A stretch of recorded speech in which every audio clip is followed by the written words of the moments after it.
कामचोर देवरानी।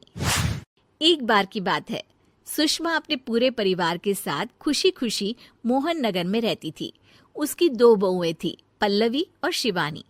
एक दिन दोनों बहुएं रसोई में काम कर रही होती है कि तभी उनकी सास सुषमा उन्हें बुलाती है। अरे बहू, जरा इधर तो आना। शिवानी, जरा जाकर देखना सासू माँ क्या कह रही हैं। दीदी आप ही देख लो ना जाकर, आपको भी तो सुनाई दे रहा है। अरे मैं आटा गूंद रही हूँ ना, तुम चली जाओ। हाँ तो मैं भी तो सब्जी काट रही हूँ ना दीदी। अरे बहू जल्दी आओ। ओह, ये तो जाएगी नहीं, मैं ही जाकर देखती हूँ कि क्या करना है। पल्लवी सुषमा के कमरे में जाती है। जी मम्मी जी, क्या हुआ? शाम को घर पर कुछ मेहमान आने वाले हैं, तो तुम अच्छा सा खाना बना लेना बहू। ठीक है मम्मी जी, आप बता दीजिए क्या क्या बनाना है और कितने लोग आ रहे हैं। सुनील की मौसी जी और उनका पूरा परिवार आ रहा है। कुल मिलाकर 3 लोग और हमें मिलाकर हुए 9 लोग। तो अभी से ही तैयारी करना शुरू कर दो। और हाँ, घर की सफाई भी कर देना, हाँ अच्छे से। जी मम्मी जी, सब काम हो जाएगा, आप चिंता मत कीजिए। पल्लवी शिवानी को घर में मेहमान आने वाले हैं इसके बारे में बताती है। क्या 9 लोगों का खाना बनाना होगा, घर की सफाई करनी है? बाप रे, सासू माँ ने तो हमें घर की नौकरानी ही समझ कर रखा है। ऐसा नहीं बोलते शिवानी, हम इस घर की बहू हैं और घर के काम करना हमारा फर्ज है। दीदी तो है ही सासू माँ की चमची, जब देखो सासू माँ सासू माँ। मैं तो इतना सारा काम नहीं करने वाली।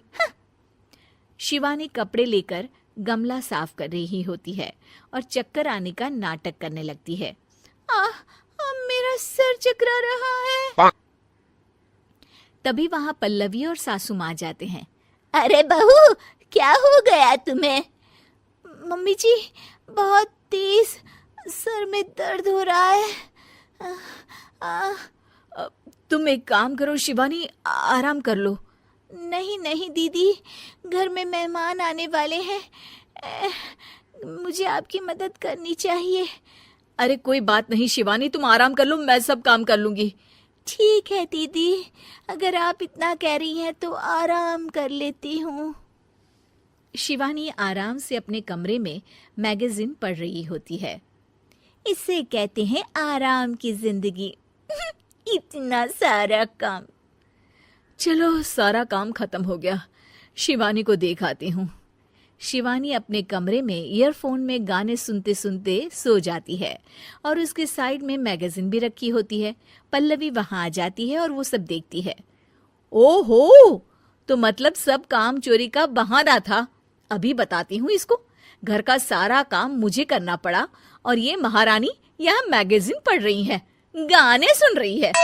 पल्लवी रसोई से एक प्लेट और चम्मच लेकर आती है और शिवानी को थाली बजाकर उठाने लगती है। शिवानी अचानक से उठती है। उठ गई महारानी, गाने भी सुन लिए, मैगजीन भी पढ़ ली। तुम तो बहुत बड़ी झूठी निकली शिवानी।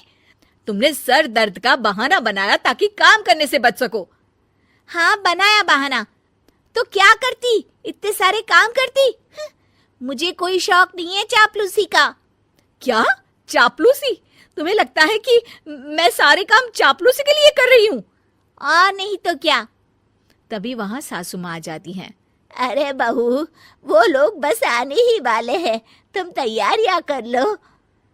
जी सासू माँ, तुझे तो मैं बाद में देखती हूँ। सब खाना खाने बैठते हैं और खाना शुरू करते हैं। तभी सुनील की मौसी बोलती है। वाह भाई वाह, खाना तो बहुत ही अच्छा बना है सुषमा जी, एक एक चीज में क्या स्वाद है।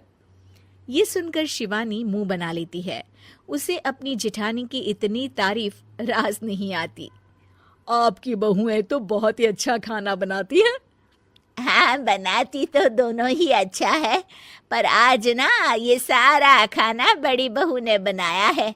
छोटी बहू की तबीयत ठीक नहीं थी, सो इसलिए। मानना पड़ेगा सुषमा जी, आपकी बड़ी बहू तो बहुत ही गुणवान है। पल्लवी की तारीफ सुनकर शिवानी को जलन होती है। पल्लवी ये सुनकर खुश हो जाती है और शिवानी की तरफ देखकर उसे चिढ़ाती है। कुछ देर बाद मेहमानों के जाने का वक्त हो जाता है।